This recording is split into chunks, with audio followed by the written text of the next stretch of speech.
Take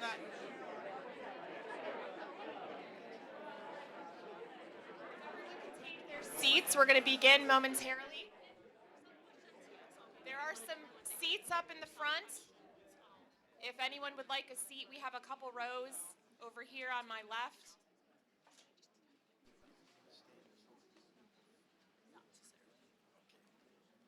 We have some seats up front.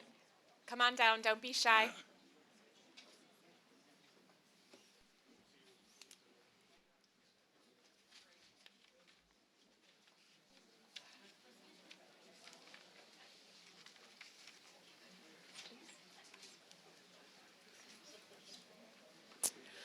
All right, good evening. My name is Marla Zwingy, and I am the first Vice President of the League of Women Voters of Geauga. Welcome to the kickoff in a series of 3 property tax education sessions. These free community events are sponsored by the Geauga County Library, the Geauga County Auditor's Office, and the League of Women Voters of Geauga. Please stand if you are able so that we can recite the Pledge of Allegiance. I pledge allegiance to the flag of the United States of America and to the republic for which it stands, one nation, under God, indivisible, with liberty and justice for all. Thank you. Our goal at the League always has and always will be to educate voters with facts so that they can make their own decisions at the ballot box. Potential changes to property taxes in Ohio is a crucial topic. We are unwavering in our commitment to making sure that residents clearly understand the potential impacts on school funding, local services, and their overall cost of living. Joining us on tonight's panel are 4 elected officials in Geauga County representing various government entities. Tom Manning. Tom is the president of the Kenston Board of Education. Welcome, Tom. We have Christina O'Brien. Christina is a Bainbridge Township trustee. Then we have Karen Walder. Karen is the fiscal officer for Russell Township. And then we have Dan Matsko, who is the fiscal officer for Auburn Township. Moderating our discussion this evening and centered right in front of you is Sarah McLone, second vice president of the League and co-chair of our esteemed Observer Corps. Before we begin, I have a couple quick administrative notes. Our panelists will take questions at the end of the discussion. If you noticed on your chair tonight, there are pencils and note cards. Those index cards are for you to pose your questions. Write it legibly on your card and then just raise your card up in the air. We have a couple runners in the back. Donna and Susie, if you could wave, they will come and get your card so that you don't have to get up from your seat. Our question screeners, situated here, will review the questions to make sure that they meet the following criteria. So let me briefly review what that criteria is. In order for questions to be considered at a League of Women Voters of Geauga event, they must be 1, relevant. Is the question pertinent to the topic of discussion? 2, clearly stated. Is the question presented in a clear, unambiguous language that is easily understood? 3, is the question concise? Does the question only include necessary and important details? 4, focused. Is the focus on one specific question? Multi-part questions are less likely to be asked. And finally, informative. Is the question likely to elicit responses that help voters make informed choices? Some additional information. The event moderator, Sarah McLone, has sole discretion about which questions are asked once they are screened. Our question screeners may edit for clarity and conciseness. Numerous questions on the same topic may be combined into a single question, so please make note of that. A lot of times we get repetitive questions. Not all questions submitted will be presented to panelists and candidates for office if you've been to our candidate farms. And you know this because if your question is not asked, we always welcome you to please approach those panelists or candidates if you're at our forum, and ask those questions after the event and engage in a discussion with them. So, now I'm going to give you one last reminder. The League of Women Voters of Geauga is a nonpartisan organization. We do not endorse nor oppose political candidates. I will now turn things over to Chuck Walder, the Geauga County Auditor, who will start the session off with a brief overview of property tax basics. Thank you.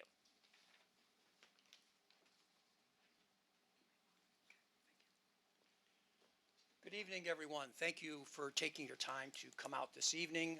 Fortunately, we ordered good weather. We all got that. Before we get started, I want to thank both the League and the library for doing these educational series. I think there is no better way of serving all of us as citizens of the community to have good knowledge about what we vote on. And clearly, Geauga is unique, to be perfectly honest with you, compared to other counties in the state. Before we get started, let's talk about a few definitions so we all are talking the same language. And I'm going to apologize in advance because auditors, like every other entity, we have auditors speak, right? We speak our own language, and sometimes we do a disservice to people because we don't always articulate what we mean by a certain language. So let's first talk about some things you may notice on your tax bill. Appraised value. What is appraised value? That's what we believe the approximate value of your home is that you would sell on the open market. So if your house is worth $100,000 and you're going to sell it to a party for $100,000, we consider that your appraised value. You'll also notice on your tax bill a word called assessed value. And what does that mean? You simply take your appraised value and you multiply that by 35%. Now, the natural question is, why do we do that? I have no clue. The Ohio Constitution embeds that in the statute. That is the percentage they've chosen way back before my time. And we've always argued as auditor, where did we get that number? And no one seems to have the answer. The next question we hear all the time is, what is 1 mil? What is 1 mil of tax? What does that mean? 1 mil is a pretty simple definition. It's 1/1000th times your assessed value. So let's take the example of a $100,000 house. That's the appraised value. The assessed value would be $35,000, and then 1/1000th would be $35. So every time the house moves by $100,000, another $35 of tax gets added. What's included in your tax bill? We tax you on your land, we tax on your dwelling, and then other improvements. If you have an outbuilding, if you have an outstructure, if you have a corral or other fixtures or furnishings, we tax on those various items. Then you've heard the word inside millage. And of course, that's the mystery word. What is inside millage? Inside millage is unvoted tax. It's a tax you didn't elect to pay. Our legislators chose to embed in the Ohio Constitution a provision that allows for every government to levy a tax up to 10 mils of value. And they do that without your consent. So let's talk a little bit about what happens in Geauga with that 10 mils of inside millage. So let's do the math. 10 mils times $35 per 100,000 of value, thank you, that's all right, would be obviously equal to $350. That's the total of a $100,000 house. You can do the straight math. If a $300,000 house, multiply 350 by 3. In Geauga, 45% of your inside millage, or 4.5 mils, goes to the school districts. 3 mils, or 30% of the inside millage, goes to whatever municipality you live in. If you live in a township, it goes to the township. If you live in a village, it goes to the village. If you live in the city of Chardon, it goes to them. And then 25%, or 2.5 mils, goes to the county. And the idea behind the legislator giving us that privilege of taxing you without your consent is to basically fund the basic formation of government. And there's a lot of consternation with that. And we're going to talk a little bit about that. Here's the problem with inside millage.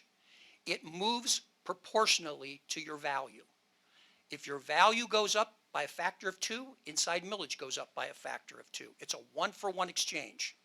So that's something we need to be aware of, and we didn't vote for that to change. and that's something we all should be concerned with. However, recent legislation, specifically House Bill 335, has limited the ability for that inside millage to climb, and it's capped it to an annual inflationary number. It can't exceed on a per year basis more than what the government determines to be inflation. But that's going forward. That's not looking backward. Let's now talk about outside millage. I think we all know what that is. When you go to the ballot box to vote, you vote on various levy items. All of those things you vote on are outside millage. Those will not take effect unless the majority of the voters vote affirmatively for that particular issue. Those do not move with value. That's a misconception. Those are static. However, they do shift with something called tax equalization. Tax equalization is because when properties change value, they don't all change identically. One may go up and one may go down. What happens when that occurs is the tax moves from one property to the other property because the value shifted. That's why they call it equalization. So you could have no tax increase, but through the process of reval, your tax could go up or could go down based on this shifting that goes on all the time. But again, the outside millage does not change with valuation.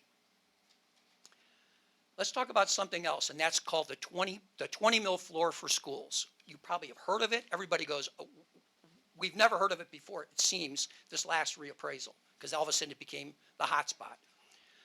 In the Constitution, actually in 1976, House Bill 920 embedded in that law the ability or the requirement that every school district in Ohio essentially was guaranteed 20 mils of local funding. Now, on its surface, that sounds very reasonable. Here's the problem. Here's the devil in the details. The definition of what they count as being locally funded was rather, was carved out to only include certain types of levies. So for example, if a school had an emergency levy, a substitute levy, an incremental levy, a permanent improvement levy, a bond issue, or income tax, none of those are counted in the local contribution. Personally, I think that's unfair, but that's how the law was written. The good news to this is House Bill 186 has now required that those levies be, the substitute, the emergency, and the incremental be included in that calculation. So it lifted roughly half of the school districts that were at the floor off of the floor. So these dynamics are occurring every time there's a reappraisal, and all of these factors kick in.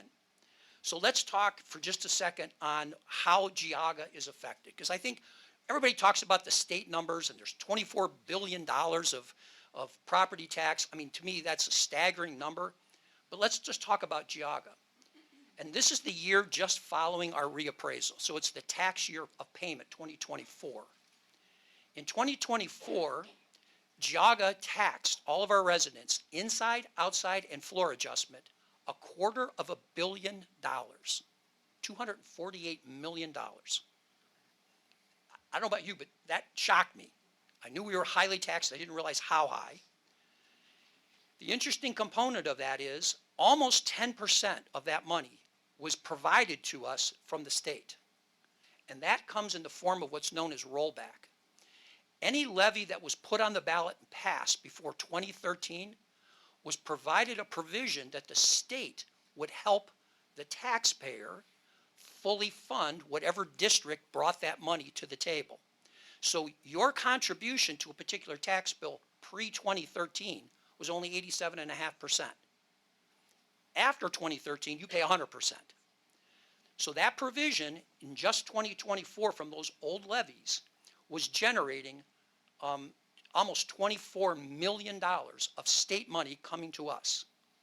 That's, I think, important to note. That's almost 10%. Additionally, $45.5 million of it was inside millage. So you weigh that, $250 million, $45.5 million of it is inside, unvoted. And another $6 million was floor adjustment. And that only happened in 2 school districts. West Geauga and Berkshire were the only 2 that were at the floor. If you're in the Kenston area, you did not get the floor adjustment. So let's talk about what happened in 2023. Our values went up on average 30%, which meant inside millage skyrocketed 30%. That's how the math works.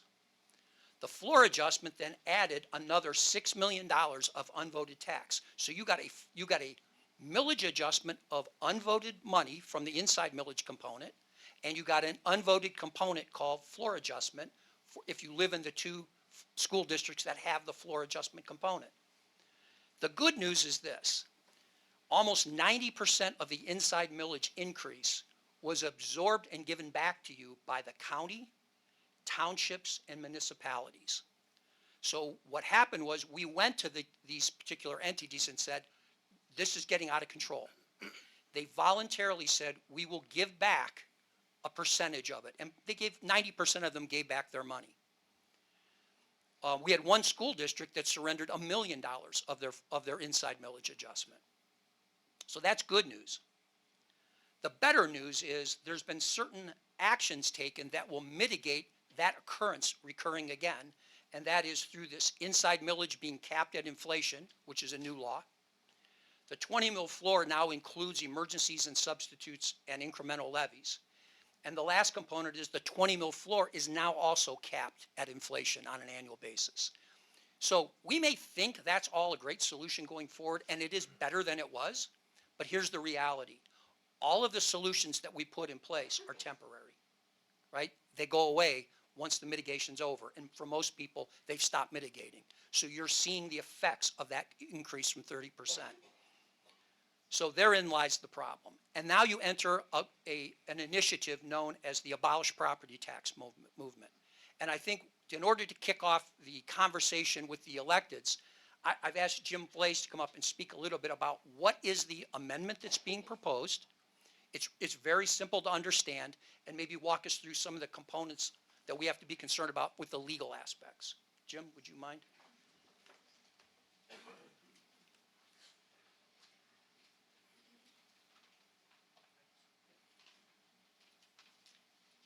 Okay, thank you, Chuck, and very impressed with the turnout. And thanks to the league and everyone involved.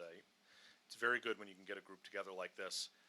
Chuck wanted me to briefly go over the actual constitutional amendment, and unlike a lot of the amendments that I've seen over the years, this is very simple, which is a good thing. No real estate property shall be taxed, and no law shall impose taxes on real property. Any provision in the Constitution imposing taxes on real property shall not be allowed, and real property includes land, buildings, structures, and improvements permanently attached to the land. So one of the issues that, putting my prosecutor hat on, and when I look at the use of local resources, this includes all property. So there are legitimate concerns about seniors, people being taxed out of their homes, the rising property taxes. And we serve on the Budget Commission. We've returned millions of dollars to the taxpayers by cutting levies when political subdivisions have too much money. But these are legitimate concerns.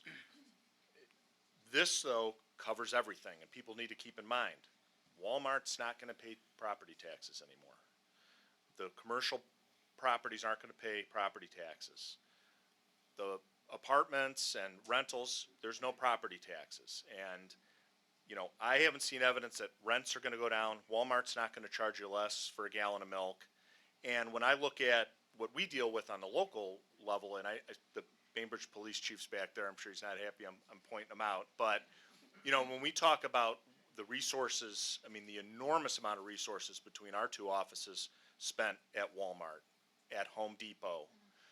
Is the nursing home going to charge less when they're not paying property taxes? Guess where all those EMS runs are going. And so these are valuable parts of our community. These are services and stores we want in our community. We want a new Myers to be built in Chardon and in Bainbridge from an economic development standpoint. Maybe some people don't. Menards from an economic development standpoint, those are good things. But if they're not paying any property taxes, they're not paying any money towards the Bainbridge Police Department. The county might get a little sales tax, so it might still help with my budget. but those are issues that you have to keep in mind. I think that, we need to focus on the people who are being taxed out of their homes, but we also have to look at what's driving the use of services, and we're gonna be shifting that burden because we're still gonna need those EMS runs to go to the nursing home. We're still gonna need the police to go to Walmart. We're still gonna need my office to prosecute those folks. We're still gonna need the courts to handle that. And that money's gotta come from somewhere. And now we're shifting the burden from those businesses to all of us that live here. So I think that's a concern and an issue that I think Chuck wanted me to raise, is to keep in mind this is all property, not just residential homes. Okay, thank you.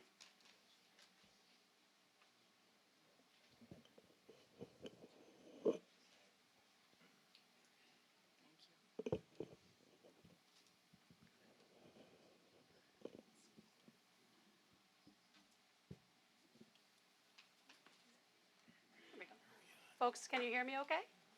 In the back? Great. Well, welcome. Louder? Let's see if I can bring it a little closer. How about that?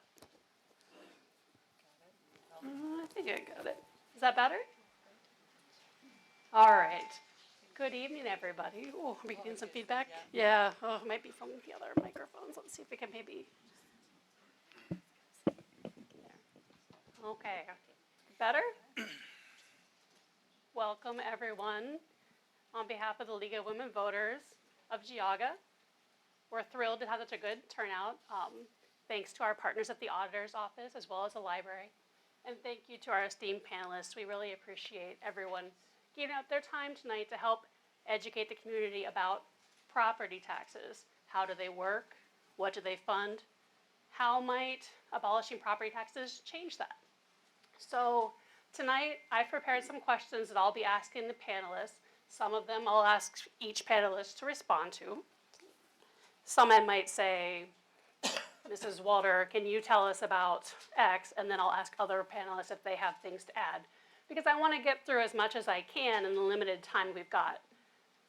I also want to make sure we allow plenty of time for your questions. So you all have those note cards in your seats. At any time, if you think of a question you would like to pose to the panelists, write it down, hold it up, and one of our question runners will bring it up and it will be screened. So let's get started. My first question is for everyone, and I just simply would like to know, why are you here? What inspired you to serve on this panel tonight? And I guess we'll start with you, Mr. Metzko. Yes, just to give you a little background, my wife and I, we moved to Auburn Township 44 years ago from Lake County. Our two children attended Kenston schools. My son now lives in Bainbridge and my daughter in Auburn. All 6 of our grandchildren attend Kenston schools, from 12th grade down to 1st grade. I spent 41 years on the Auburn Fire Department. The last 20 I was their treasurer, and I watched the fire department grow from a completely volunteer fire department to now being staffed with 3 on duty 24 hours a day, 7 days a week, with the addition of a new fire station. Sorry. 3 years ago, I moved over to the fiscal office, and so I'm still learning, but so I agreed here to be here today, so I could learn from you, the residents, as to how you feel on this issue, and also to share with you what I know of our township and what we have to offer. Mrs. Walter. Thank you. Like I think a lot of you in the audience, I've paid property taxes. I've paid property taxes for a long time, since at least 1984. And in most of that time, I didn't consider, I didn't really think about it. I didn't know how they were, determined. I didn't know where the money went. But then 8 years ago, I became the fiscal officer at Russell Township. And I started learning a whole lot about our slice of the property tax pie. And I've discovered that it is a complex topic. It is not well understood. And having seen how the sausage is made, I can tell you it is not a pretty sight. My conclusion, my feeling at this point is that I think we have made it much too easy to go to the voters for additional money. In my view, going to the voters should be the last resort, not the first step. So I wanted to participate. To lend my voice, to the discussion, and I thank the league and the library and the auditor's office, but mostly, I thank you all for attending. The more as a community that we have data about these matters, the better government we get. Thank you. Mrs. O'Brien? Thank you, and thank you, League of Women Voters, the auditor, and the library for bringing us together.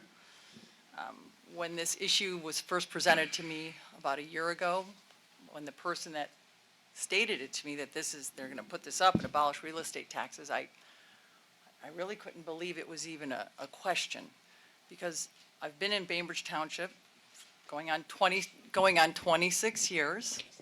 And I've been a trustee for 10. A township is the most grassroots form of governing, and we truly rely on real estate taxes. That's majority. There's other numbers, but that's the majority.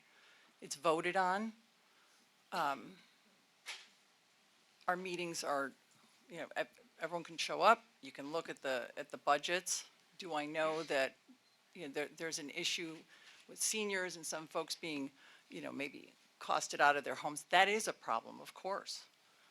So that would be something you can scalpel.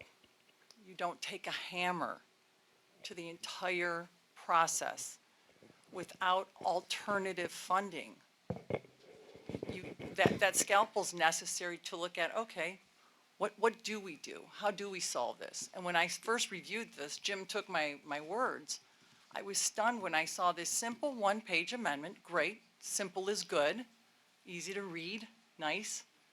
But it didn't even have a carve-out for commercial, non-owner occupied, apartments, any kind of big box. You start with that scalp and you look at it and say, hey, 65 and older, 2.5% homestead, that's not enough. Let's look at something reasonable. That I can see, that's a conversation we can have, and that's why I hope this leads to. But this amendment, what does 2027 look like if we wake up, voting day November 5th? I'm sorry, I know I went that Tuesday. If we wake up November 6th and this amendment passed, what's 2027? After all the chips fall and all the lawsuits happen, do we, as a township, when our police is 90%, fire's 91, roads are 89, all those services go away? We have to look at the reality. And that's why I'm here. This is important. I always say I ran for trustee because Bainbridge is a place I'm grateful to call home. Geauga County has mostly townships, and it's a great place to be. Our county is amazing. So let's get to an answer. Let's just not break the system and create chaos. Thank you. Thank you. Mr. Manning? Yes, since I'm representing the school, since the schools are the largest entity that is impacted by property taxes, right there, I think it's important to convey to our constituents that the effects of reform on our educational system is needed. Absolutely, our education system has been asking the state to make changes to lessen the burden on our constituents, our property tax owners, or our property owners. But what we need is it needs to be thought out, planned, consequences of the change, both positive and negative, to the community and to the school. That's all need to be considered. Looking at the surface of this amendment, its simplicity is actually the problem with it. Because of that, there is no planned solution. There is no thought for, Christina took the words already, the big box stores, all the what ifs. Things that people didn't even think of, like a bond issue that was put on the school years ago. You know, a bond is a mortgage on the school. When you pass a bond, it's increasing your tax a little bit. That's why bond issues, even though their millage is higher, that the amount that it increases your tax is small. Because what it is it's spread out over 25 years, just like a mortgage is, right? What happens to that if property tax goes away? Your property tax that was paying the mortgage doesn't get paid? The school goes into default with the bank? Nobody's asking those questions. Everyone just likes to hear, get rid of property taxes. But the repercussions of that are catastrophic, okay? At levels you will never see. Is reform needed? 100%. We're with you. Let's work on it. Our seniors do not want them priced out of their homes. Agree. I'm here to answer a bunch of questions. Those little technical, I use that as an example, that bond issue, but I got a bunch of them. I got a bunch of little details on what's going to happen here, what's going to happen there. And until someone gives me that, oh, we got that planned out, this is how we're going to take care of it, I can't see supporting this action coming to fruition. Okay, thank you. Thank you, Mr. Manning. So we will talk a little bit more about what might happen if property taxes were to be abolished in a little bit. But first, I kind of want to get a better idea of how are things working right now. So one thing that we might not all realize is, hey, what exactly are these entities even doing? What services do these entities provide? So Mr. Matsko, I'm going to start with you. I'm going to direct this to you, and then other panelists, you're welcome to chime in because I know everyone's got different things going on. What services does Auburn provide, and which of those services are required to be provided by Ohio law? Currently, Auburn's responsible for maintenance and repair of township roads. And I've learned something this past year that when your development, the road needs, there's usually a plan every 13 years, at least in Auburn, we resurface a road within the development. But after time, 26, 30 years, the road tends to fall apart and needs complete reconstruction. The cost today for a resurfacing is roughly $350,000 a mile. The cost to reconstruct a road, and we just went through this in our Moreland subdivision in Auburn, was 1.1 million. And that really taxed our road and bridge budget. So we're already 1 year behind due to inflation because the cost of asphalt keeps going up, the contractors' wages keep going up, and we're already a year behind on our 5-year road plan. So something has to give in order to make that up. We also provide cemeteries, and we have cemetery sales of plots, and we coordinate all the burials. Okay, that money doesn't come from levy money in Auburn. We use our fees, our burial fees, and the sale of cemetery plots to pay for itself. Fire and EMS service, Auburn Township contracts with Auburn Volunteer Fire Department Incorporated.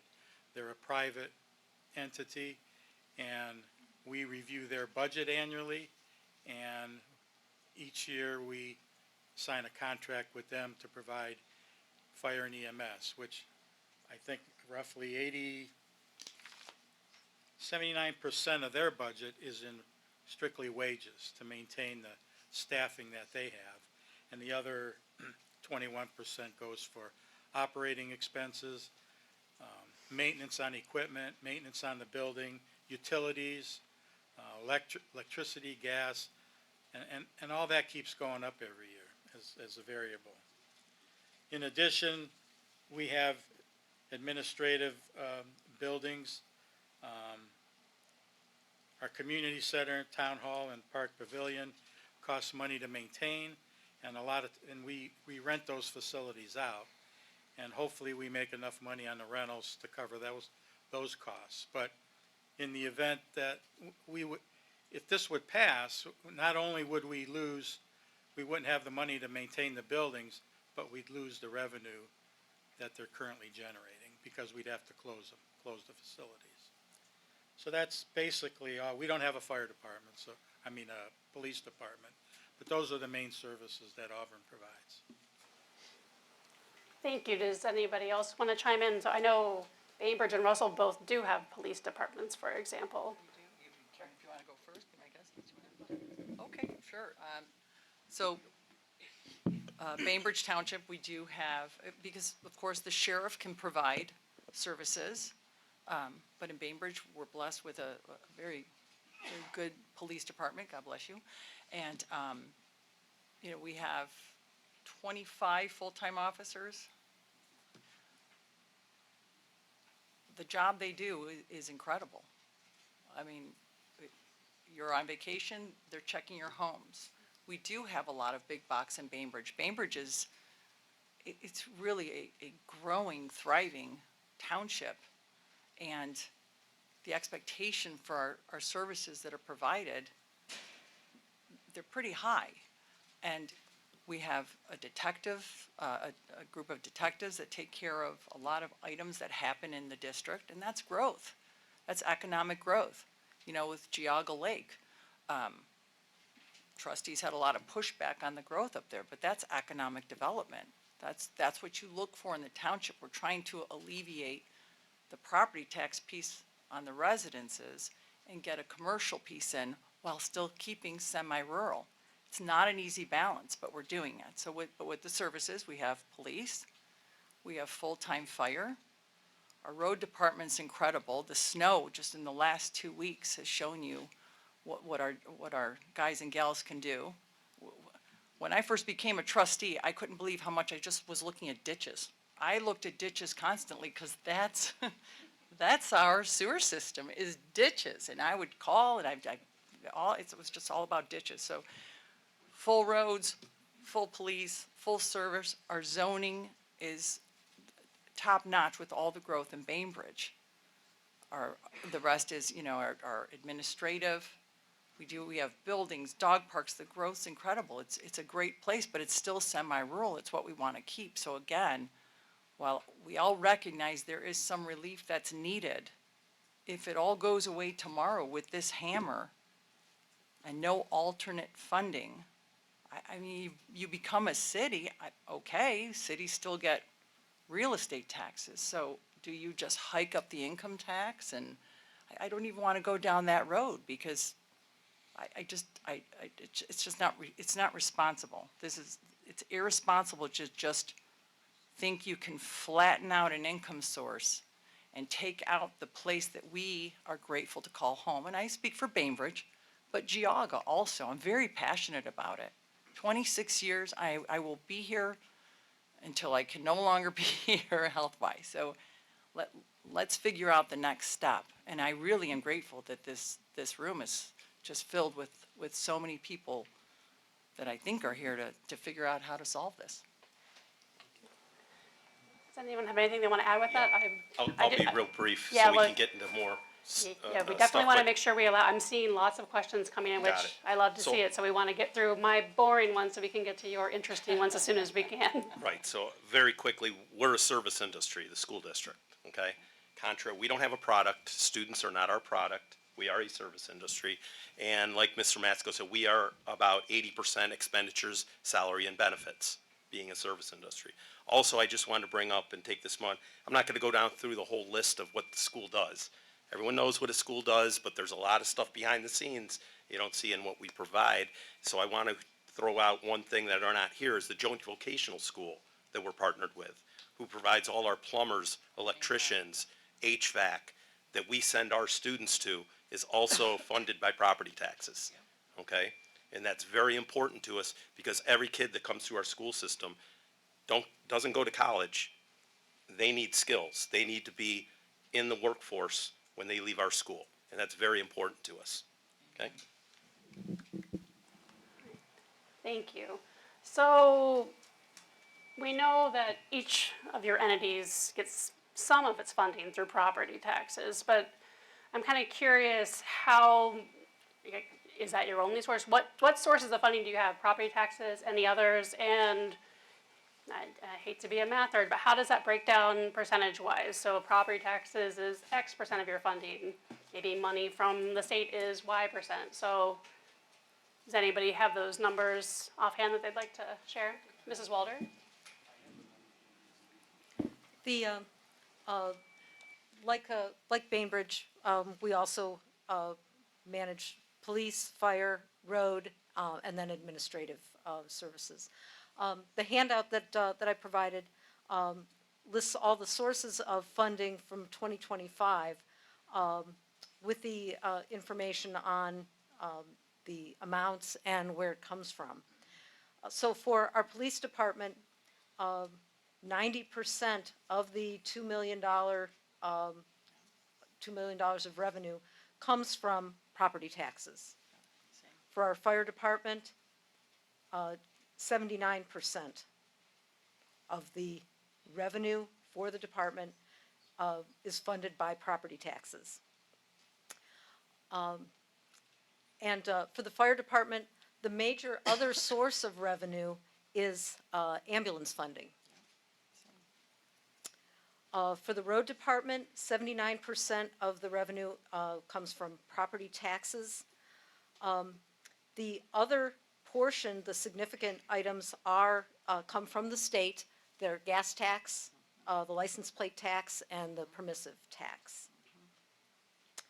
And for our general fund, that's about $1.1 million comes from inside millage, which so property taxes fund about 72% of the revenue for the general fund.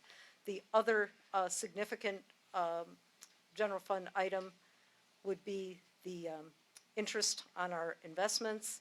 We have cable franchise fees.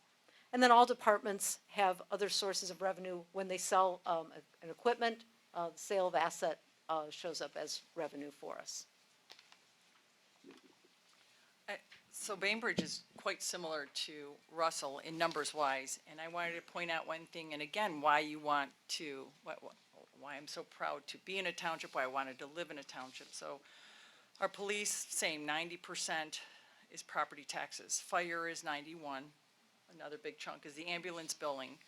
Our roads are 89, and then our general fund is 38%, so a lot of it comes from other sources. But I did want to point out one item.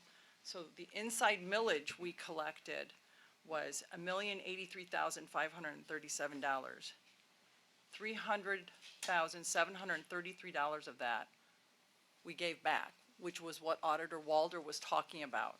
So when the inside millage hopped up those 2 years ago, and the auditor and the prosecutor, they reached out to us and said, why don't you consider X? And Jeff's in the crowd too, my fellow trustee. The 3 trustees said, okay, we're going to move this. The first year, I want to say 484, right? 484,000 roughly we gave back. So if you don't have a local grassroots organization, you don't have that person board, we call it a person, that board that you can talk to, that is responsive, that recognizes. You don't want that headless monster. I mean, I don't know, this goes through, is the state in charge of all of us? Who do you talk to? Are you gonna find me at Heinen's to say, hey, Christina, what about that inside millage? Can we get that back? That's not gonna happen any longer. You're not gonna have someone who you can, heck, when I ran for election, I put my cell phone in my ad, and my sons thought I was nuts. I said, I'm asking to be elected. Why wouldn't I give my cell phone number? Where are you going to have that one-on-one contact? Where are you gonna walk into town hall and find your fiscal officer, and she's just gonna print you off any budget you're looking for and kind of look at those items? That's another piece you lose. When you have that headless monster in charge, I don't know where the money's coming from to fund all that. That's a different story. But if it's a headless monster, these kind of items aren't going to be at your fingertips. Thank you. funding sources. So the school has approximately $44 million annual budget, or revenue. And of that, 76, yeah, it's revenue, not budget. Our revenue is about 44 million. 76% of that comes from property tax, 19% from the state, and 5% from other, which is grants, federal monies, things like that. So there's the breakdown at a school district. Most school districts about the same percentages.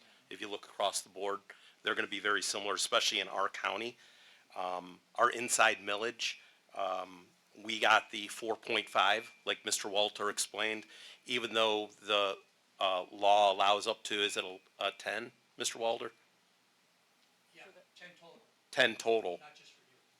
Right, 10 total for the whole thing. So we're down at 4.5 on that, and that equates to about $5.4 million of unvoted inside millage. The rest of that, the other 87.5%, is voted by the taxpayers. So pretty much we count on our community to support the schools. We don't count on unvoted millage. We don't count on the state as much, and we definitely don't count on the federal government for that. So it's our community that supports the schools.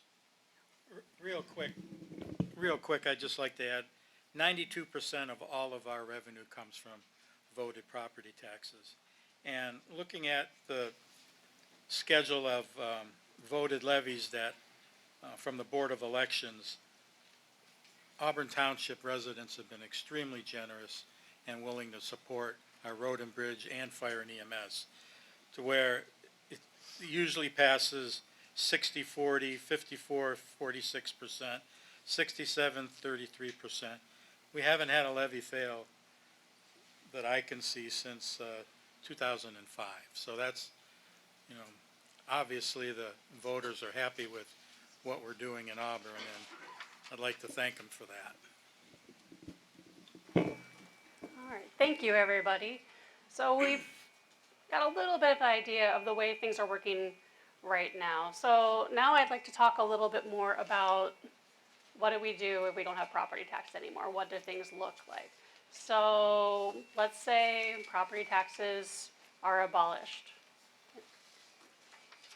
What options do your entities have to replace your lost funding? I'll let whoever wants to jump in there go first. As far as I know, there are no options. I don't think the state, currently, all of our funding comes from property taxes, and I don't think we're not allowed to levy an income tax, at least townships aren't. So as far as I know, the state of Ohio controls our sources of revenue unless they change the law. If I'm wrong, let me know. Yeah, in Russell Township, where 80% of our funding comes from property taxes, absent this revenue, the township obviously would have to adapt to operate within the available resources. That could, that means we'd have to align the staffing, the equipment, the buildings, the maintenance based on that available revenue. We do collect fees for zoning, for cemetery, and for the rental of our community room. So there, I suppose that we could adjust those fees to make those operations self-sufficient, so that they can operate on a standalone basis. Without new sources of revenue, the paving, as Dan indicated, the costs for paving are incredible.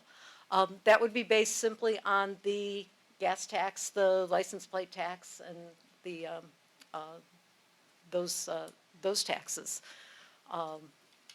And the paving schedules would have to be obviously adjusted. And obviously, just like in your home, when you're, when you have a shortfall of revenue, you have to look at your assets and say, geez, do we need that building? Can we sell it? Do we need that piece of equipment? Can we sell it? Do we need that vehicle? Can we sell it? And of course, and I think we will probably talk about this, we may have to consider, you know, a partnership with an adjacent entity to provide the services that were formerly funded with property taxes. So I would think that, you know, our board would have to consider that. Well, and this is my difficulty, and like I said, when this was proposed to me a year ago, I thought it just couldn't be a reality, seeing that we are, you know, in our services, you know, 90% that our real estate taxes really fund the township. So, again, can't take a hammer to a system and expect it to all work out. But I guess the only thing you can do is incorporate, become a city, and then you have income tax, but again, cities have real estate taxes. So I'm not quite sure why this simple amendment would not have, at least in the minimum, but again, it wouldn't be enough, but in the minimum, excluded commercial, non-owner occupied, apartments. I'll never understand it. I don't know who would have looked at this and said, this is a great idea. Let's just get rid of taxes altogether without an answer. Why don't you ask the guy in the back of the room who started this? He's here, he can answer these I'm sorry, Skip, this is not your time to speak. You're actually the one who told me this a year ago. questions. The answer is in the back of the room. We're going to have decorum. You're- Thank you're- you. We're going to have questions from the public shortly. Thank you. And I actually have the microphone right now, and I'm just giving my answer as a 10-year trustee, knowing our budgets, knowing the funds that come in, knowing the services we provide as a township. The next step, maybe a city. And again, you don't want, if you don't want to be in a township, then you go that direction. It's forced. Yeah, so, options of property tax abolished. So 76%, like I said, of our funding comes from the property tax, so it would be devastating to our school. If you cut 76% of our budget, since we're a service industry, pretty much you're gonna cut over half the staff in our school districts. What would that look like? We have 2,500 kids, in our school district. We have state mandates that we have to meet. Department of Education and Workforce has standards that we have to meet to get their other 15%. If we don't meet their mandates, we don't get that money either. So how do we meet their mandates if we're putting 50 students in an elementary classroom when we're cutting our budgets on transportation 76%? It just is a snowball effect from there. There would have to be something significant to replace that. And I've heard of ideas people have thrown out, the lottery, gambling winnings, things like that. Let me give everyone a little history on lottery. It was supposed to go to the schools. Everyone want to hear that one? From back in the 70s? It's a rob Peter to pay Paul. Everyone knows that analogy? Perfect, okay? So we would get a chunk of money from the state, and then they got the lottery and said, hey, lottery money is going to go to the schools, right? We'll give it to the schools, what's made in the lottery, and then we'll reduce the money we give them from the state. So what did the state do with the money that they didn't give the schools from their budget, because they replaced it with the lottery money? They went and put it in funding for things that you didn't vote for, that you didn't agree to. Robbing Peter to pay Paul, that's exactly what happened. And if you think you want to put the state in charge of funding the schools 100%, what do you think they're going to do with it? How do you think that's going to go? Just looking at historicals, it's not going to go well. When has the state ever run something that went well? I trust our local community to put us in charge, the elected officials, not necessarily me and my board, to be able to spend your money wisely as best we can and get the outcomes that you expect from us, which is an excellent top 5 school district. That's what we strive to provide. And if you are in the Kenson community, I know there's a lot of Geauga County people here, we've got a great school district. Okay, we produce some really good kids, we have a great community, and it all comes from the funding that the local community provides for us. Okay? Someone wants to throw that all out and start over again, I can't jump on board with that. Thank you. All right, I have so many questions, but I think I'm gonna just try to ask one last question so we can start getting some from the community. So, which one do I want to ask? So, I think, Mrs. Walter, I think maybe you touched on this a little bit, but if property taxes were to be abolished, would, and anyone can jump in here, you talked about this a little bit earlier, Karen, though. Would you consider doing some kind of shared service agreement, consolidation, something like a fire district, for example? Would those kinds of things be on the table? And anyone can jump in. Well, I would think that we would have to. That certainly would be something that would have to be considered. And there's no question that there's improvements that we can make in the funding and the use of our taxpayers' dollars. There's no question that that can be better. The challenge I have is, and certainly if we considered joining and becoming a village or a city or whatever might be involved in there, I guess from a personal standpoint, I didn't choose to move to Russell because I wanted to live in a city. If I wanted to live in a city, I had other options for that, but I didn't want to live in a city. I wanted to live somewhere where there's, lots of open space and,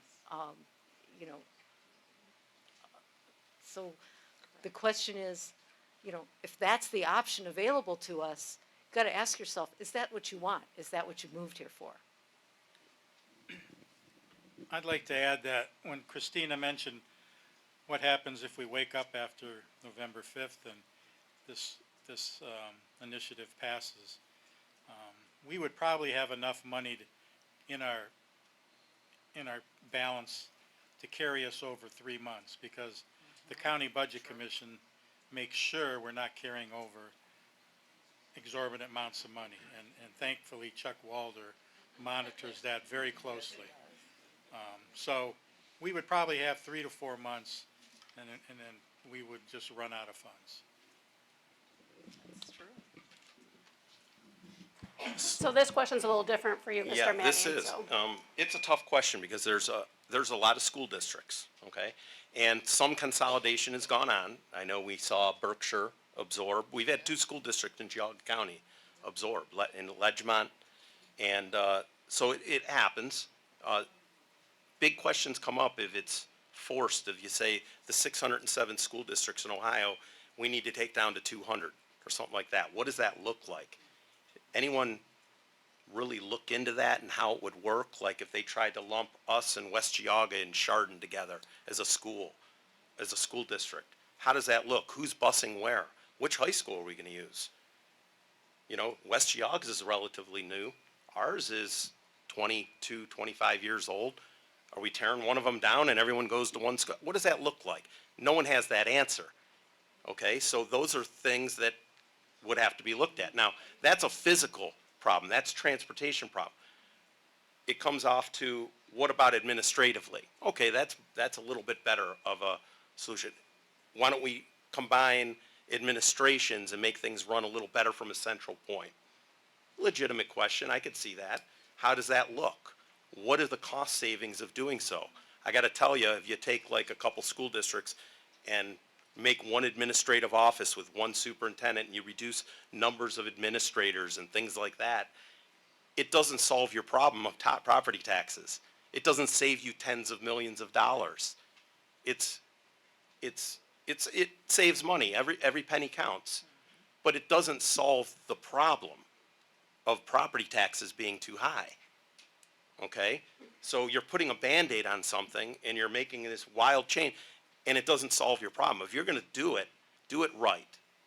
Think it out, plan it out, have a solution to replace the funds to run your schools the way you expect them to be run.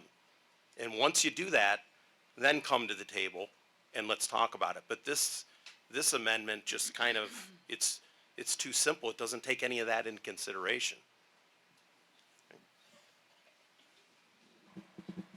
All right, I think we're ready to start having some questions from the audience. Just as a reminder, they've been screened by our trained panel. So I've just been told we've got lots, so we're going to get through what we can get through. And remember, if we don't get to your question, feel free to approach any of these folks afterwards, or I know they all have, if you go to their township or school websites, you have ways you can email them as well. So let's begin. Let's assume this amendment is going to pass. Are there specific, concrete steps you can take now to prepare?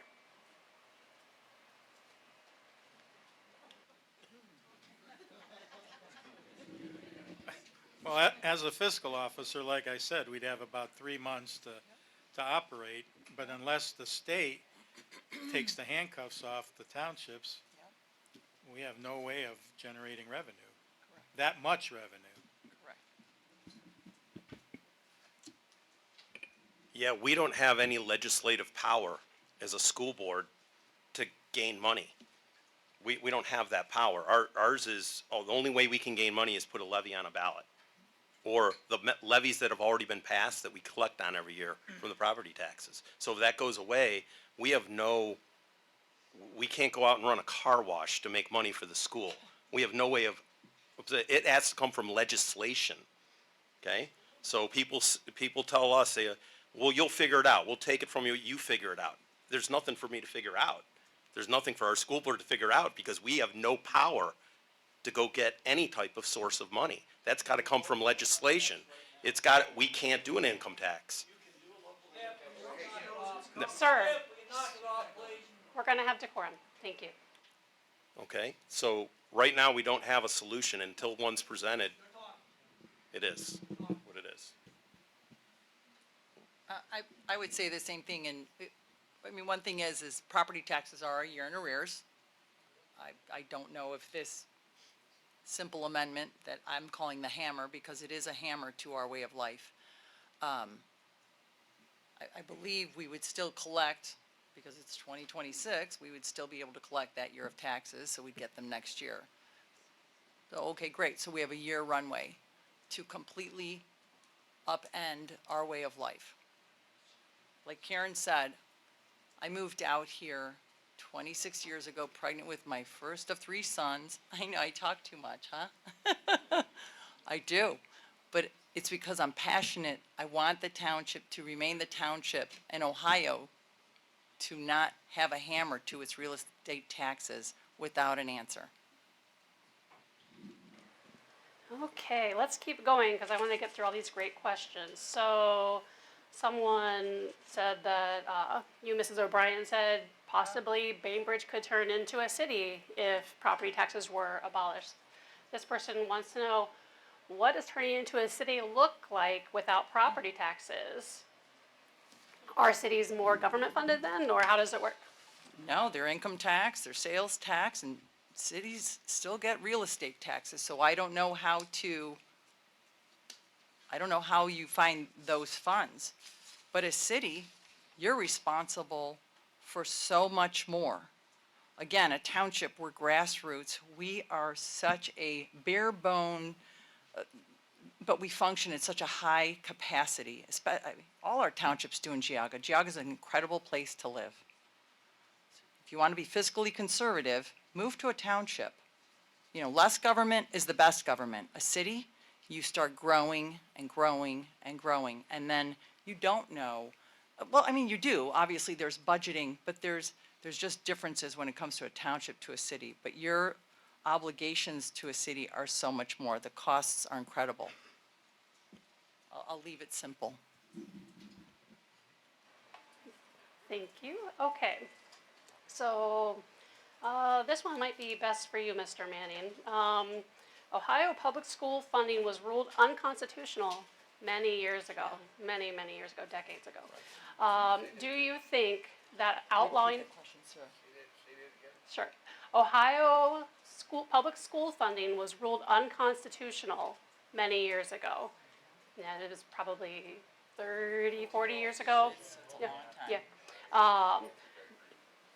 So it was ruled unconstitutional many years ago. Do you think that outlawing property taxes might finally force the state to address this issue? Well, they haven't in 40 years. So really, not to be funny, but I don't have an answer to that because they've refused to act on a mandate for 40 years. So does this force them to do it? How do we know they don't punt this to the federal government to run our schools? How do we know they don't just punt it right back and say, figure it out, like I had in Alaska? We don't know what they're going to do. I have no idea what they would do. But what I'd rather see is if we're going to reduce property tax or altogether eliminate, someone have a plan in place on how it's going to look and what the impact is going to be. And I know someone mentioned, yeah, you could do an income tax, but they're going to do an income tax too, and police and fire and everybody. What's that total amount come to when everyone throws their hat in the ring for the income tax money? Yeah? Did anyone figure that out? Does someone want to pay a 25% income tax in their local community and then add on your state and federal? I'm making a number up on the 25. I don't know what that number is. Nobody knows what that number is. So that's questions that the school district has serious concerns on, is you're trying to solve a problem, but are you creating another big one? Need better answers, need planning. Something like this takes years to do. And it just needs to be looked at more closely. Thank you. So our next question is wondering, why can't property tax money be raised, or why can't property tax money be replaced by raising or increasing the Ohio sales tax? So could we increase the Ohio sales tax to replace property tax money should property taxes be abolished? I can chime in on that a little bit. So that could be part of the solution, okay, where the state percentage goes up and takes more off the burden of the local. Like I said, what percent was that? 16% comes from the state. You know, I'd love to have 20%. That's put 4% less burden on our taxpayers right there. So doing a hybrid of different ideas coming to the table would really work. And I think those are the things that have to be looked at. Yeah, I could not comment on sales tax because the township does not get any benefit from sales tax today, and I don't know if that's something that is permitted for the township to get it. So again, it may have to come from the state legislature to permit that activity. And to expand upon that, just state in general, the tail tax, there's been a change over the years in the burden of the money that comes to the schools from the state to the locals, okay, to the local community. So I got stats here. They're free to look up. I'm glad this question was asked. Back in 1991, we'll go back that far, homeowners and farmers paid 40% of the property tax on average, okay? You're up to 76% now, okay? The state, this is percentages, so it doesn't just mean you went up, your share. The amount we get, your share from the property tax has gone up, and the state has gone down from 45% to 33%. Who did that? Did the school? The school didn't do that. That was legislation that shifted the burden from them to you. Okay? And how do they do that? They just give us less and less, and we're forced to come to you for the levy. That's what happens. Okay? Kenson, we've only had one levy in the past 13. I'm looking at my treasurer. He has all of it right here in his head. 13 years, and it was a permanent improvement levy for 1.4 mils. 1.4, it produced $1.5 million out of that $44 million budget in the last 10 years. That's the increase we got right there. Okay? So the shift of the state is a part of an issue too that we have to deal with. And that's where our legislators have to step up and correct that. And like Mr. Flays was saying also, how can you let the big box stores off the hook of property tax? They pay a significant amount in their property tax. That Home Depot and that Walmart pay a lot of property tax because it's the value of their buildings. Are they gonna lower their prices now that they don't have to pay property tax at the Bainbridge Home Depot? No. It's the same across the board. They just make more money. So this legislation with abolishing property tax and letting the big box stores off the hook on that is wrong. Everyone will agree on that. That's what's flawed with this presentation. It's simple, and I'm going back on what he's saying. It's simple, it's too simple. It needs to be more complicated to not create a tidal wave of problems. All right, I've heard enough. It's a one-sided conversation. How this started. Sir. No, no, no, Sir, no, no, thank you. No. Good night. Thank you. So our next question for our panel. Sir, you may have your conversation outside. Thank you. So our next question is curious about what is happening now. What programs and plans are in place to actually try to cut spending and save taxpayers money? So how are you working towards that?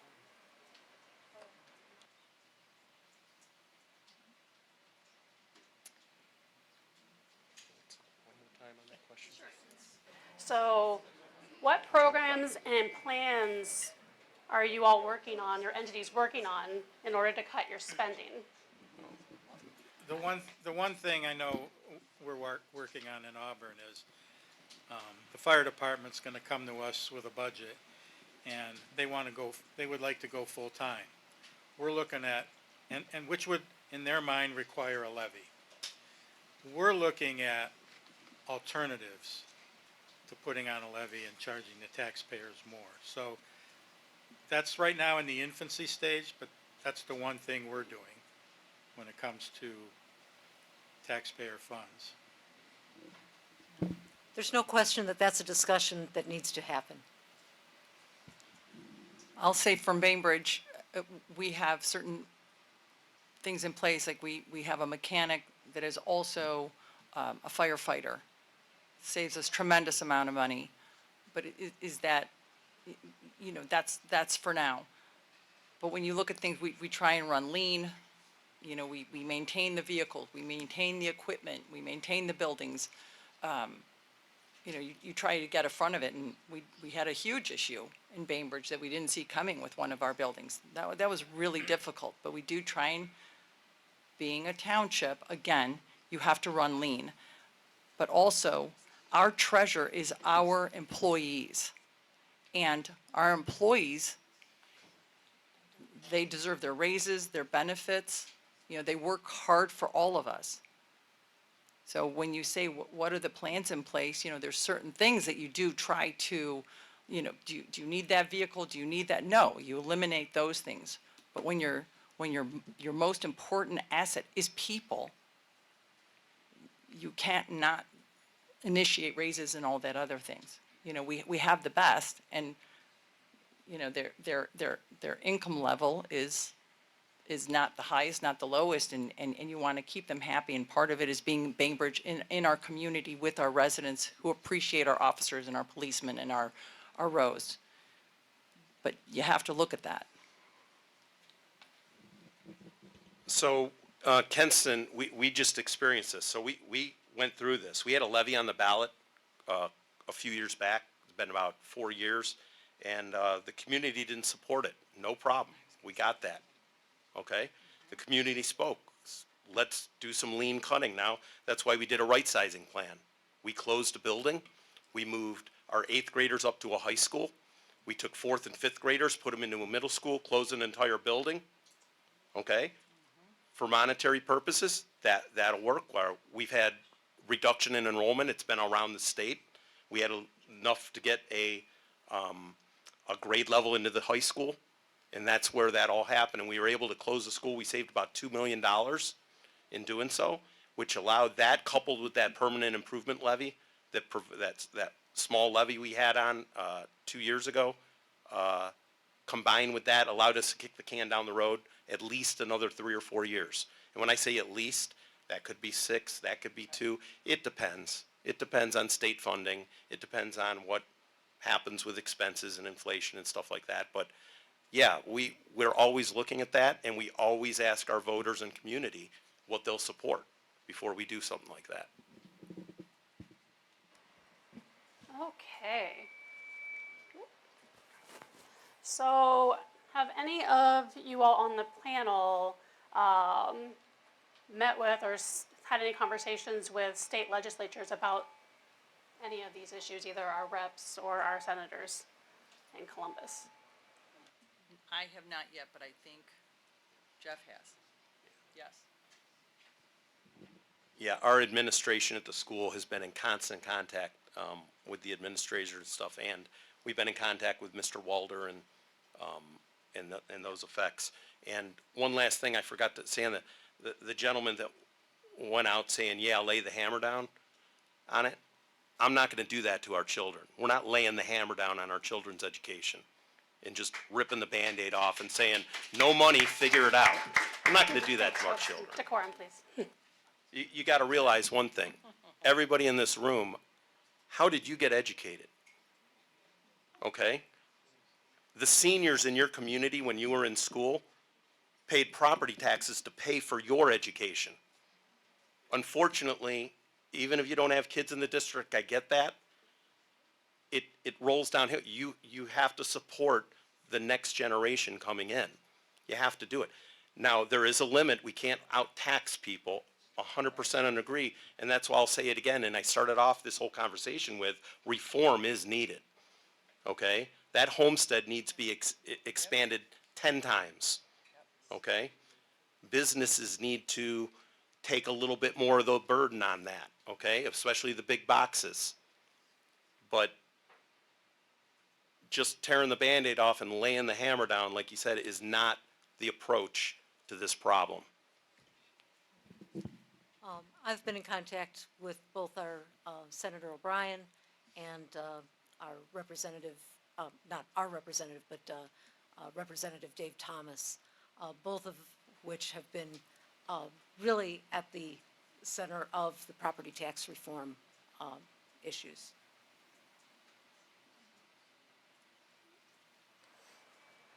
Thank you. Okay, I'm going to ask our panel 1 or 2 questions, and then just a heads up, we've had a few questions submitted that are for Auditor Walder and for Prosecutor Flays, so we might be bringing you up to answer a few questions. So, we had a question about how do you think the abolishment of property taxes might affect the value of properties in your communities? Tremendous. Any thoughts? If we don't have services, what are our homes going to be valued? But I guess in the interim, you take that year runway and you turn into a city, and then I don't know what we look like.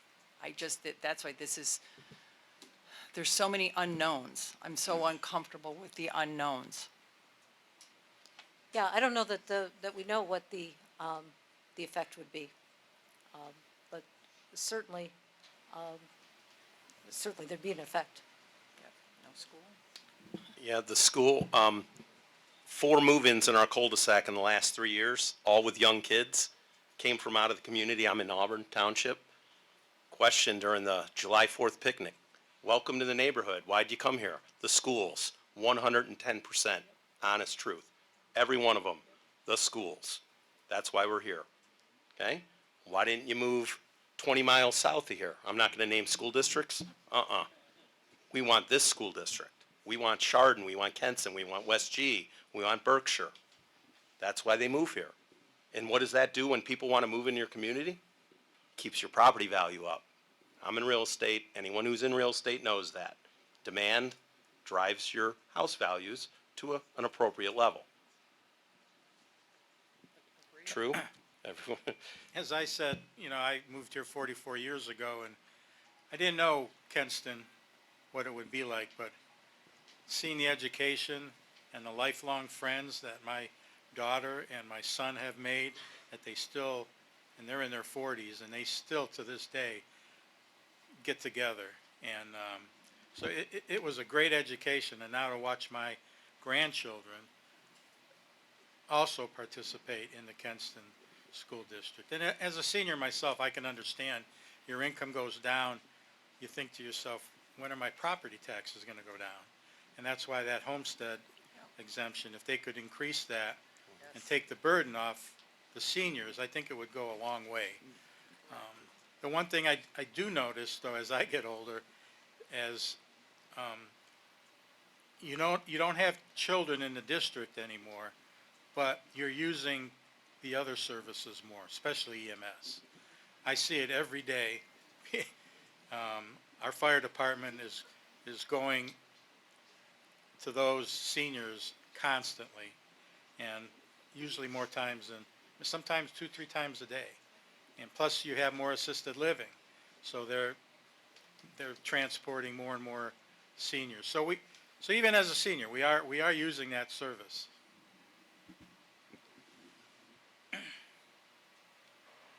Okay, thank you, panelists. Auditor Walter, would you be willing to answer a few questions from the public? Yeah, if I could address something first, if that's.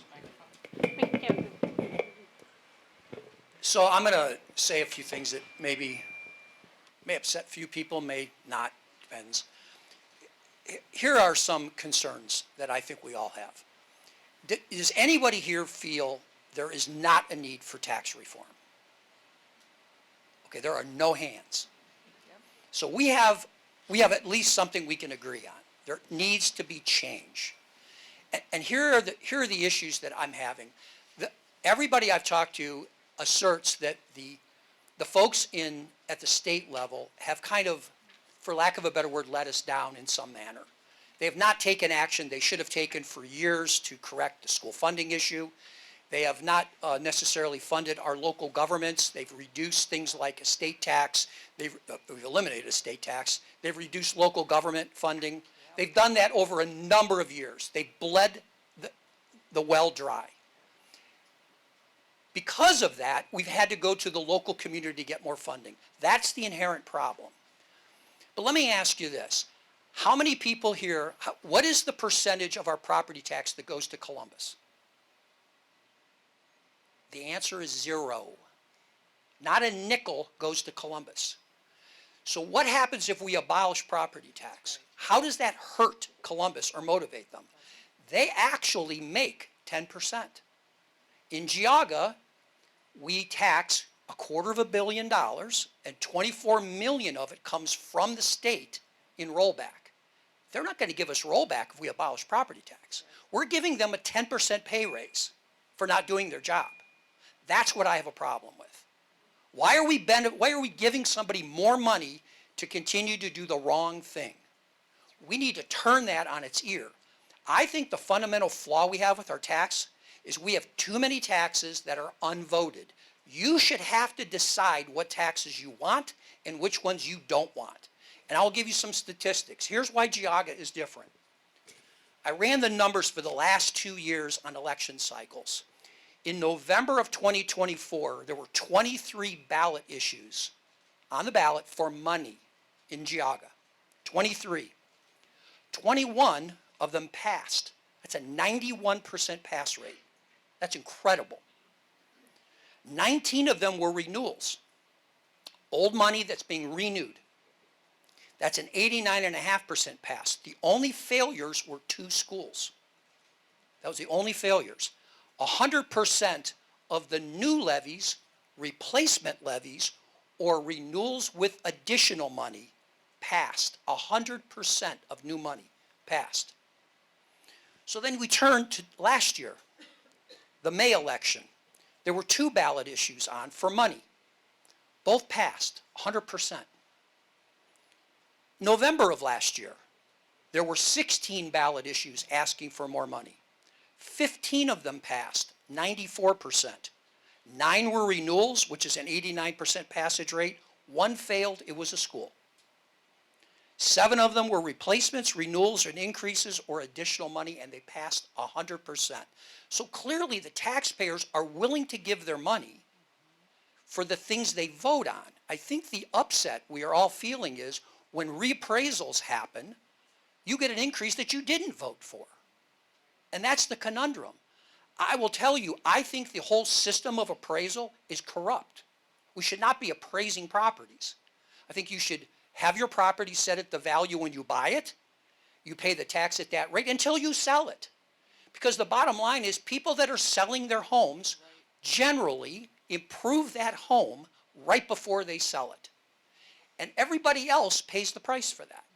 If you have an existing home that you're not selling and it's like the one that's sold, your values went up. But you didn't improve it to sell it. So there's an inherent flaw in the process. So that whole architecture needs to be reworked, and quite frankly, the county should be out of the appraisal business. There's no reason for us to appraise homes. It should be what you bought it for, it goes on the books, you carry it until you sell it. God love you when you make money at the end, but the next person's gonna pay more tax. That's a more fair way of doing things. And then we need to address, and I don't, stop, hey, look, I'm not inventing fire here, just being the auditor. Remember, we got some questions, so. The other component to that is we should not allow taxes to move unless we vote for them. We should just not, that's inherently, it's not democratic, it's not right, and it just rubs everybody the wrong way. So that's what I wanted to clear the air on, and I'm sorry if I offended anyone. That's all right. So I've got a handful of questions that people wrote that they wanted to ask you specifically. So this person wonders, if property taxes are eliminated, then would money from Columbus be equal to existing funds local government currently have? So I think they're getting at, would the state replace that No. money? Okay. Look, Columbus has already, I've talked to senators, I've talked to representatives. Dave Thomas is supposed to be here shortly. He's on his way from session, so I appreciate him doing this. Columbus has no appetite to help us. None. There's no appetite. They're trying to do reform measures. If the problem is going to be ours. It's a local problem. It's a local funding problem. So to think somebody else is going to fix our problem for us, I believe is incredibly naive, and we're going to be disappointed in it. The other thing is this. I don't think they can fix this because they couldn't have fixed the school funding problem for 40 years. Think they're going to fix this one? I don't have the faith in them.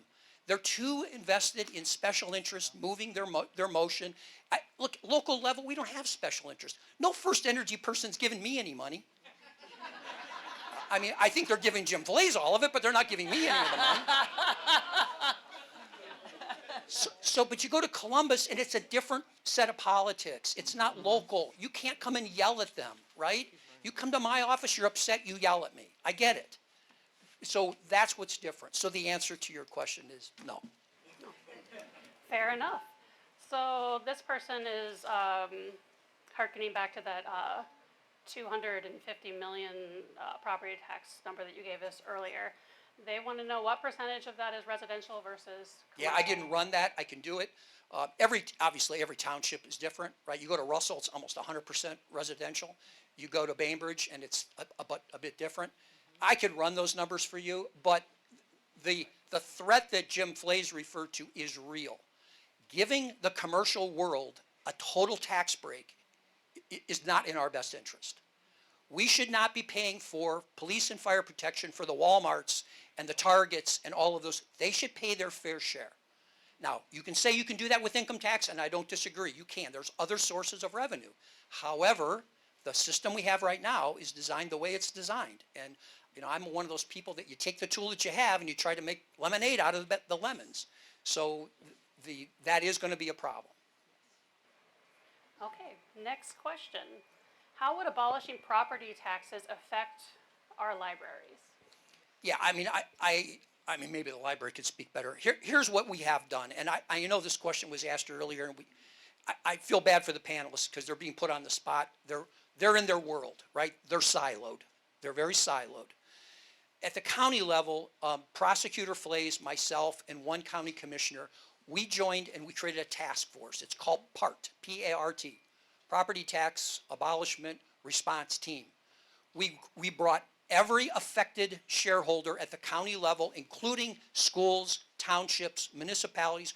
We brought a representative group to the table. We did this late last year, and we said, assume it happens. Look, folks, we planned for tornadoes. We planned for a nuclear power plant to blow its lid. We have plans for those disasters. Why wouldn't we plan for this? That's my question. Isn't government supposed to be prepared for the things it thinks could probably happen? And I will tell you this, if we plan for tornadoes, which are far likely to happen up here than this event, I think we should plan for this event. So we are doing that. I will tell you, I will not answer the library question because that speaks for them. Here's what I've planned in my office. 25% of my staff would disappear, and that has to do with the real estate component, right? There's no need for me to reval properties. There's no need for board of revision hearings on property because there's no tax on it. Now, that's good on its face, but here's the challenge that I'm trying to struggle with. We have people at this table who have put bond notes out, and those bonding companies have secured that money to some sort of revenue.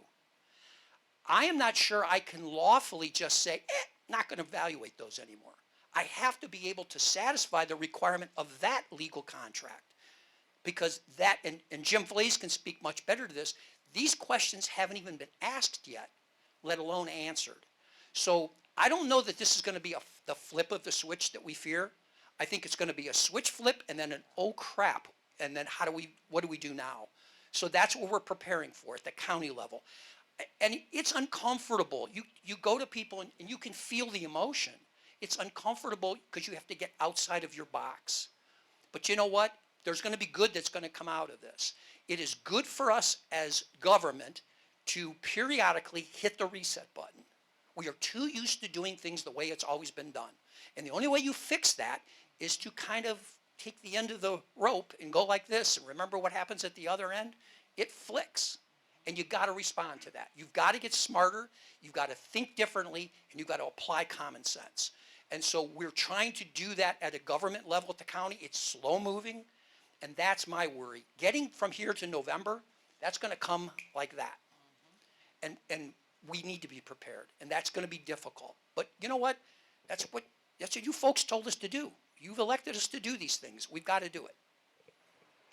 Okay, I'm mindful it's a little bit after 8, so I'm going to ask one more question. It's actually, these are questions for Prosecutor Flays. Oh, so, boy. If you'd like to find your way to a microphone.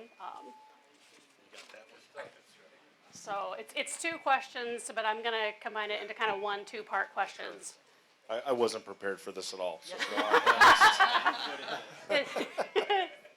So, is the proposed amendment to abolish property taxes officially on the ballot yet? it is not. I do not believe they've turned in the requisite number of signatures. So it is not on the ballot. So it is not on the ballot as of yet? Correct. Okay. And then, do we as voters, or do you all as officials, have any options as far as submitting an amendment to the amendment? So is there any way to change that amendment? No, you couldn't change, I mean, you could put a competing amendment on if you, again, would have to get the signatures, and go through the process and get the language approved. I guess I understand where this is coming from. This has been a ticking time bomb. And why are the property taxes a ticking time bomb? Yes, Columbus has taken away the local money. Yes, they are hacking away at the schools on almost a monthly basis. I get all that. But the fundamental problem with how taxes are set up in the state of Ohio, the locals are funded primarily with property taxes. I mean, it's virtually, I know we're talking about like 87%, 90%, but a lot of those revenues really flow from some pay services that are really, it's virtually, the townships would go away without property taxes completely. So the locals and the schools are so dependent on property taxes that don't grow with rising costs. So when there's inflation, when wages increase, when life happens, okay, $1 20 years ago isn't worth near $1 today, right? When that happens, the revenue streams aren't increasing very much, other than that inside millage, which is a small amount of the money that they're getting. So they have to keep coming back to you. Does the state have to keep coming back to you? Well, no, they're not really very accountable at all, but guess what? Your income taxes, as as wages go up, they're getting more taxes, right? What else? Sales tax, as there's more sales. That's the other misconception. The state takes the lion's shares of the sales tax. We only get 1.5%. Well, no, it's one. Is it just one now? 5 3/4. We're just at one. Okay. See, fortunately, Commissioner Dvorak's here. So everyone, and we fund a lot with the 1%, but the state is getting all that money, and that is growing over time. So the tax revenues that grow over time, the state gets those. The locals get the ones that are stagnant. And the only way they go up, other than that small inside millage component, is by repeatedly coming back to you and asking for more money. That's the fundamental problem that we have. And this has been growing over time, and it's coming to a head, and people are frustrated, and people are being forced out of their homes. Something needs to be done. But unless we can partner with the state and actually get, and look at all these, there's no primaries coming up for these legislative races. There's no, I mean, listen, my disdain for the legislature is well documented. I worked for them in college, so it's well earned, okay? I've been there. But I get it, I get the frustration, but there needs to be a restructuring of the whole thing. We need to get more of the we need to get more of the type of tax revenues that grow, and the senior exceptions, the homestead, the homeowner occupied credits, those need to go way up. And there needs to be, just like CAUV, just like the farmers pay a different rate, they pay less in property taxes, the commercial properties need a reverse CAUV. They need to pay a little more, right? Those are the solutions we need to be talking about. But guess what? The people you elect in Columbus, they're beholden to the commercial property owners, not to all of you unless you do something about it. All right. Well, we're out of time, but the good news is if you didn't get enough this time, we've got 2 more of these coming up. So our next property tax education session is going to be on March 10th. It's going to be at the Geauga County office building, and so that's over there kind of up by the hospital. It's going to be March 10th at 6:30. We have panelists from Newberry, we have panelists from Munson, we have panelists from Chardon School. So we're excited about that. And then we're going to have another one on April 7th, and that's going to be at the Middlefield Library. So I'd like to thank you very much, everyone, for attending. If I do apologize, I couldn't get to all these questions. If you have questions that didn't get answered, please feel free to find folks. Thank you so much, panelists. Thank you, Auditor Walter. Thank you. Cheers, folks.